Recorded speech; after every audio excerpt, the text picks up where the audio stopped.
بس بقى يا سيدي، وماما وبابا لما اتعرفوا على بعض في مكان زي ده كده بالظبط. مالك، انا شايف ان احنا كفايه لحد كده. كفايه ازاي يعني؟ يعني كفايه. احنا فعلا صحيح بنحب بعض، بس الحب مش كل حاجه. وانا شايف ان احنا بنضيع طاقتنا في حاجه مش هتكمل. بس انا مش شايفه سبب انك تقول كده. ما دي المشكله، انك انت فعلا مش شايفه. عمر، هو انت بتتكلم بجد ولا بتهزر؟ هو باين انا بهزر.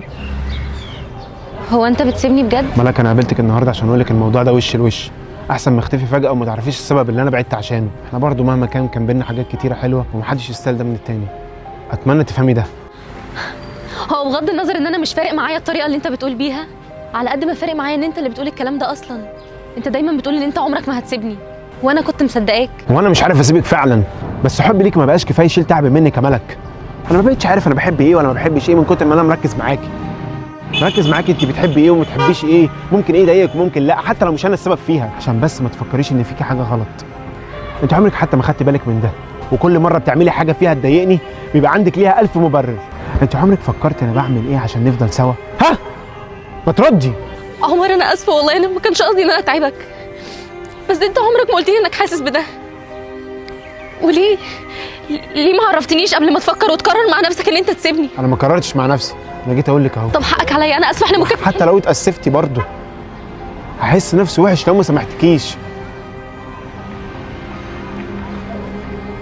وفي نفس ذات الوقت لو سامحتك برضه هتبقي لسه بتأذيني. انا تعبت ومش قادر اتحمل ده، انت فاهمه حاجه؟ صدقني انا هوعدك ان ده مش هيحصل تاني. برضه مش فاهمه حاجه. في كل الاحوال انا اللي خسران، عشان انا مش قادر اكمل ومش قادر ابعد، عشان ده مش سهل عليا.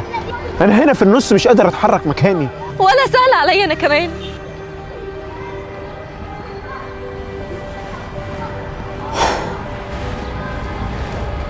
ملك، اتمنى تفهمي موقفي. وبعدين كل مشكله وليها حل، مش انت اللي دايما بتقولي كده؟ اللي اكتشفت ان في مشاكل مهما تأسفنا عليها ما بتتحلش.